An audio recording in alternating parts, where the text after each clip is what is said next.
Moi qui suis les guerres et la propagande de guerre et la désinformation depuis 20 ans, tout ce que je viens d'entendre, là, ça en fait partie. Et je voudrais rappeler cette phrase du Premier ministre britannique Lloyd George. En 1914, il disait « Si les gens savaient à propos de la guerre, elle serait arrêtée tout de suite, mais les gens ne savent pas et ne peuvent pas savoir. » Et cette 20 années d'études sur les guerres et tous les prétextes de ce genre et tous les mythes qui ont été fabriqués comme ça m'ont amené à penser qu'il est très important que les gens qui nous regardent et qui nous écoutent réfléchissent que dans chaque guerre, on applique ce que j'ai intitulé les principes de la propagande de guerre. On ne peut pas évidemment dire qu'on fait la guerre pour le pétrole, pour le gaz, pour le fric, etc. Donc, il faut travailler l'opinion publique. Premièrement, en cachant les intérêts. Et je m'excuse, la question de la Syrie, c'est très simple. Il y a du pétrole, il y a du gaz, il y a des gazoducs, il y a des projets énormes en dessous de la Méditerranée qui intéressent Israël, tiens.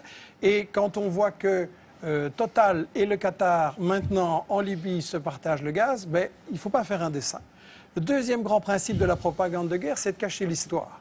Et la France se pose en donneuse de... Enfin, la France d'en haut se pose en donneuse de leçons. Il ne faudrait quand même pas oublier que le colonialisme français a bombardé les Syriens en 1945 pour les empêcher d'acquérir leur indépendance, a pratiqué et organisé la division de la Syrie, notamment sur des bases religieuses, et puis que toute l'histoire de la Syrie, depuis qu'elle a résisté à Israël, ça a été le travail des États-Unis et d'Israël pour affaiblir et briser la Syrie.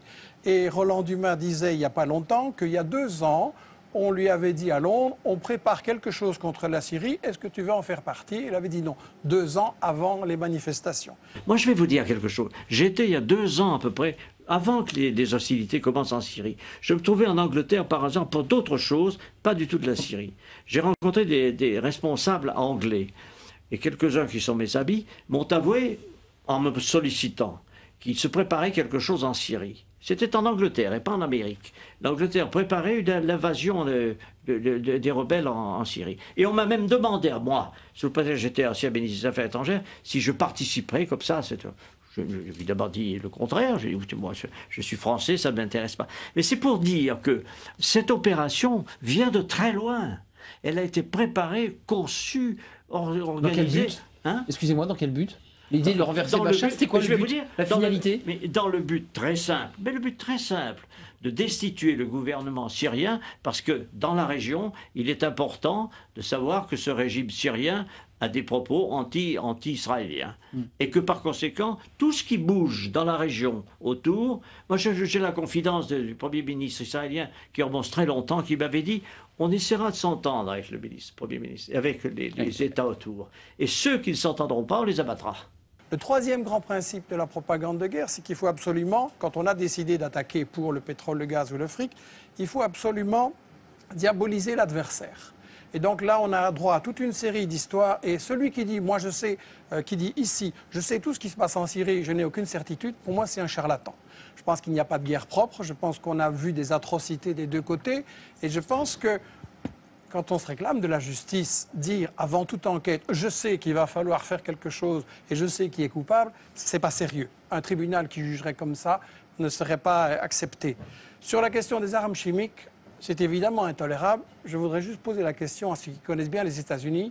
Quel est le pays dans l'histoire qui a le plus utilisé des armes chimiques, biologiques et bactériologiques? Sinon les États-Unis, avec 250 kilos d'armes chimiques balancées sur le Vietnam, et maintenant encore des bébés qui naissent comme des monstres, et dans toute une série d'autres pays.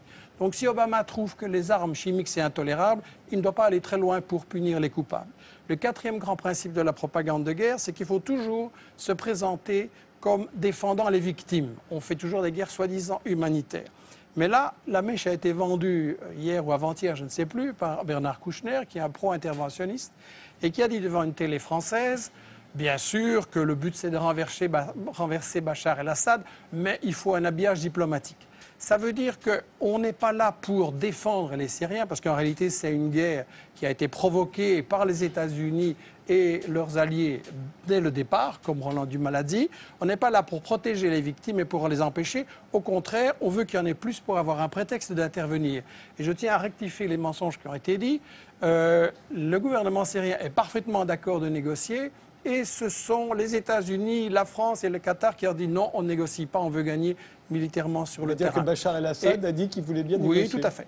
Et le cinquième et dernier principe de la propagande de guerre, très brièvement, c'est qu'il faut monopoliser le débat et empêcher les opinions adverses. Et donc, on a dans les médias français un alignement sur cette propagande que vous avez montrée là au début. Et quand M. Hérault s'amène en disant j'ai la preuve sur les armes chimiques et qui commence par répéter dans son discours pendant des minutes et des minutes tout ce que tout le monde sait et que personne ne nie, et puis qu'à la fin il dit les services secrets m'ont dit que c'est Bachar, il n'y a aucun journaliste pour dire oui mais les preuves un peu sérieuses s'il vous plaît. Et donc quand on voit des gens comme Fabius, comme Bernard-Henri Lévy, comme Hérault ou BHL, qui viennent avoir le courage de bombarder, mais pas le courage de débattre devant des gens qui connaissent le dossier et qui ont les arguments contraires, il faut quand même beaucoup se poser la question. Et j'insiste sur cette question des 5 principes de la propagande de guerre, parce que, et ce sera ma conclusion, l'année prochaine, vous risquez peut-être de m'inviter sur l'Iran, ou sur l'Algérie, ou sur le Venezuela, ou le Congo, ou l'Érythrée, ou le Zimbabwe, et ça va être chaque fois la même comédie, chaque fois avec les mêmes arguments. Il n'y a pas de guerre vraiment humanitaire, il y a toujours des intérêts pour le fric, il y a toujours des intérêts pour les matières premières, et il est temps quand même qu'on se dise, si on veut une humanité solidaire et mettre fin aux guerres, il faut voir qui provoque ces guerres. Ladies and gentlemen, the very word secrecy is repugnant in a free and open society, and we are as a people, inherently and historically, opposed to secret societies, to secret oaths, and to secret proceedings. For we are opposed around the world by a monolithic and ruthless conspiracy that relies primarily on covert means for expanding its sphere of influence, on infiltration instead of invasion, on subversion instead of elections, on intimidation instead of free choice. It is a system which has conscripted vast human and material resources into the building of a tightly knit, highly efficient machine that combines military, diplomatic, intelligence, economic, scientific, and political operations. Its preparations are concealed, not published. Its mistakes are buried, not headlined. Its dissenters are silenced, not praised. No expenditure is questioned, no secret is revealed. That is why the Athenian lawmaker Solon decreed a crime for any citizen to shrink from controversy. I am asking your help in the tremendous task of informing and alerting the American people, confident that with your help, man will be what he was born to be, free and independent.